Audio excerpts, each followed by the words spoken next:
Ayan ang aming sinaing. Punong-puno ang aming sinaing. Yun. Ay si Shelo. Tingnan po natin. Pagtalikod ni Papa Fernan. Kung anong gagawin ni Shelo. Ayan. Aalis si Papa nila. Tingnan po natin yung gagawin. Ayan. Nagmamadali na pa. Ayan. Shelo! Ayan. Ganyan po yung gawain ni Shelo. Kapag yung Papa nila tumalikod, nagmamadali ako kumuha. Panginoon, magandang tanghali po sa inyo. Kami po yung papasalamat sa biyaya na tinutulog dito sa amin, sa mga sandali ito. Bigyan niyo po kami ng maraming pong mga blessing. Pinupuli po namin kayo. Amen. Amen. Kain na! Kain na! Kain na! For today's video, nagluluto po tayo ng ulam ng aming mga fur babies. Kung kahapon ng ulam nila ay nilagang manok na merong kalabasa, ngayon naman po nilagang karne ng baboy. Ayan ang kanilang ulam for today. Ayan. Ayan po yung kanilang ulam. Lagi lang po nilaga ang kanilang ulam. Kasi kahapon, maraming nag-akala na yung niluluto ko na corned beef, para kay Nabarako yon. Lalo na't sinabi ko maraming sibuyas. Hindi po namin sila pinapakain ng may mga lasang ulam. Bukod po yung ulam namin sa ulam ni Nabarako. Ayan. Sila po, mas madalas ang ulam po nila nilaga lang. Lagi ko naman po yung sinasabi sa mga previous video namin na ang ulam nila, sanay sila sa matabang na ulam. Kasi laging nilaga lang po yung ulam talaga nila. Ayan. Yung sa video po kahapon, yung napanood nyo po, siguro yung iba hindi tinapos ang video o kaya hindi pa napapanood ng buo, akala nila ulam na ni Nabarako yung corned beef. Ayan. Sa dulo po ng video na yon, ulam po ni Nabarako, pinakita ko din, nilagang manok. Ayan. Ngayon po ang ulam nila ay nilagang baboy. Ayan. Kanina pa to kumukulo kasi puno yung tubig din to ngayon nabawasan na. Pero maya-maya ako nalalagay yung gulay kasi yung gulay ng repolyo, madali naman siyang maluto. Nagugutom na si Shelo ko Oh, baby! Gutom na si Bibing Liit. Oh, gutom na si Bibing Liit oh. Nakaabang na po si Shelo. Hintay-hintay lang, baby ha. Hintay-hintay lang, maya-maya. Maaga pa naman Ito na po yung aking mga customer oh. Mga naghihintay na, lalo na si Bibing Liit oh. Gutom na si Bibing Liit. Sagot muna kung gutom na. Gutom na ba? Bibi, laksa mo yung sagot mo. Ba't walang boses? Nagugutom na po siya, walang boses Bibi. Bibing Liit? Ano? Gutom ka na ba? Oh, gutom na daw po siya. Mamaya, malapit na maluto yung ulam nyo. Malapit na to. Tingnan nyo po yung aming sinaing. Sobrang dami. Ayan ang aming sinaing. Punong-puno ang aming sinaing. Ayan. Tapos, ito naman po yung magiging ulam namin ni Fernan. Isisigang ko siya sa puso ng saging. Sinigang na bangus sa puso ng saging. Ayan po, binukod ko na. Hinuli ko na po itong ipakita kasi baka mamaya maisip po ng iba na ulam na naman ito ni Nabarako. Kasi may sibuyas na naman. Ulam po namin ito ni Fernan. Ang ulam po ni Nabarako, eto niluluto ko pa lang. Ilalagay ko na nga pala yung repolyo sa ulam nila.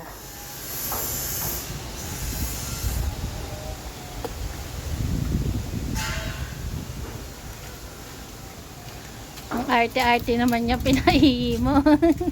Ayan po. Dahil sobrang putik ng aming labas, kinakarga sila na kanilang Papa Fernan. Pag pinapawiwi sila sa labas. Kasi nga po, maarte yung mga yan. Pag ganyan na itsura ng labas namin, ayaw nilang lumabas, ayaw umapak sa lupa. Sino yan si Bibi? Sino? Ayan, lutong-luto na po to yung baboy nila. Kasi makita po natin, kumunti na yung tubig, nakasaling na rin ako ng panibagong tubig. Ayan po yung kanilang ulam. Bili kanina ng kanilang Papa Fernan. Ayan, marami po yan. 1 kilo mahigit. Parang 1 1/4. Ayan. Ayan ang kanilang ulam. Tapos, ilalagay na po natin ng gulay na repolyo. Ayan naman po yung repolyo. Ngayon, ipupost na po natin yung repolyo.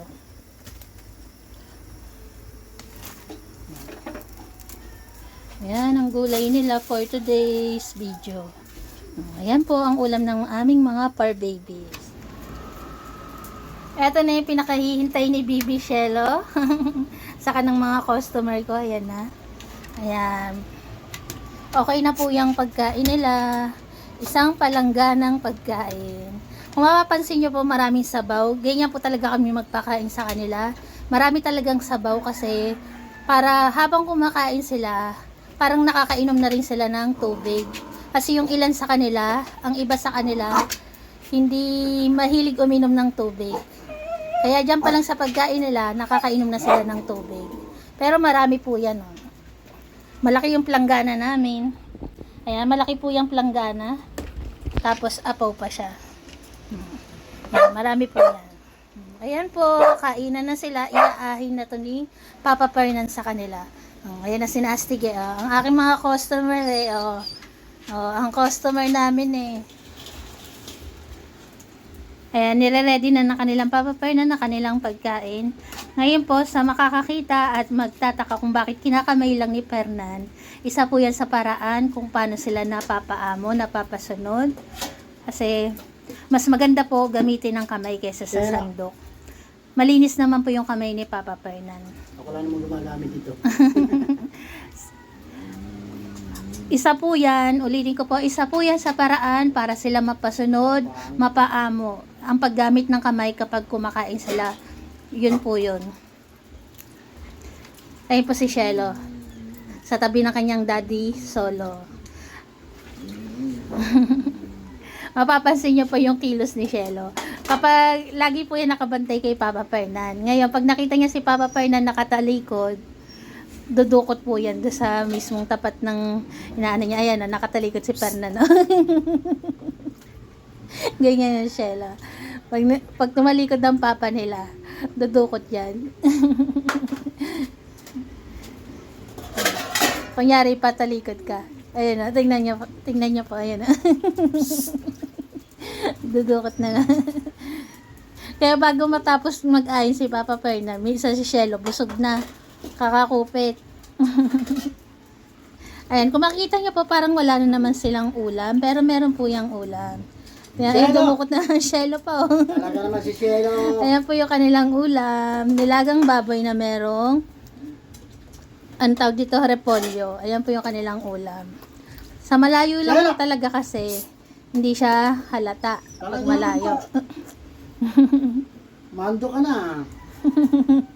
Maya uli ako mag-video pagkatapos mo mag-ahin. Hahaba kasi.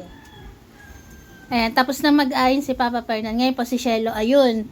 Ayun si Shelo. Tingnan po natin, pagtalikod ni Papa Fernan, kung anong gagawin ni Shelo. Ayan, aalis si Papa nila. Tingnan po natin yung gagawin. Ayan, nagmamadali na pa. Shelo! Ayan, ganyan po yung gawain ni Shelo. Kapag yung papa nila tumalikod, nagmamadali ako kumuha. Dudukot agad siya. Titignan niya kung nakatingin papa niya. Oh. Bisa mo daw pa. Tingnan ko nakatingin kayo. Basta oras na kainan, walang ginawa kundi Shelo. Kasi si Shelo po yung laging dumudukot. Naka-ready na si Papa Fernan. Naka-ready na si Kuya Barak para mag-pray.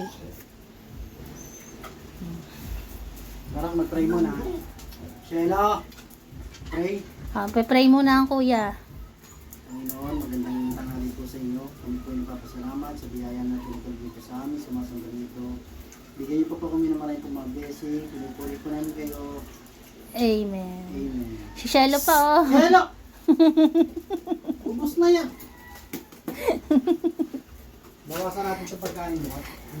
Ang dami nang nadukot niyan doon. Ano na nakuha eh. Dami ng pagkain mo rito eh. Hindi tumulad sa iba eh. Oh. Mga babe yung iba eh. Kaya nga. Mga toto eh. Lapit na Shelo. Doon ka na sa pwesto mo. Shelo, lapit na kay Papa. Doon ka na sa pwesto mo. Maghintay lang, maghintay. Halika na rito. Shelo, halika na rito. Lapit na rito, lapit na. Maghintay lang.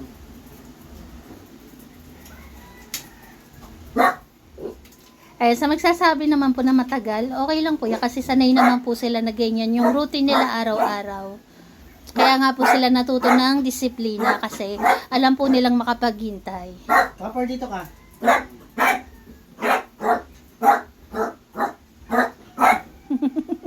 Si Shelo na nagsasabi ng mga linya mo pa. Si Shelo lang ang madaldal sa kanila eh, saka ako. Kain na.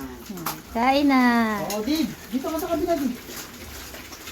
Dito ka. Ayan, kung makikita nyo po, lahat sila magagana na ulit kumain. Thanks God po at magagana na kumain ng aming mga fur babies. Magaling na po sila. Ayan. Si Shelo ko nandun sa sulok sa tabi ng pintuan.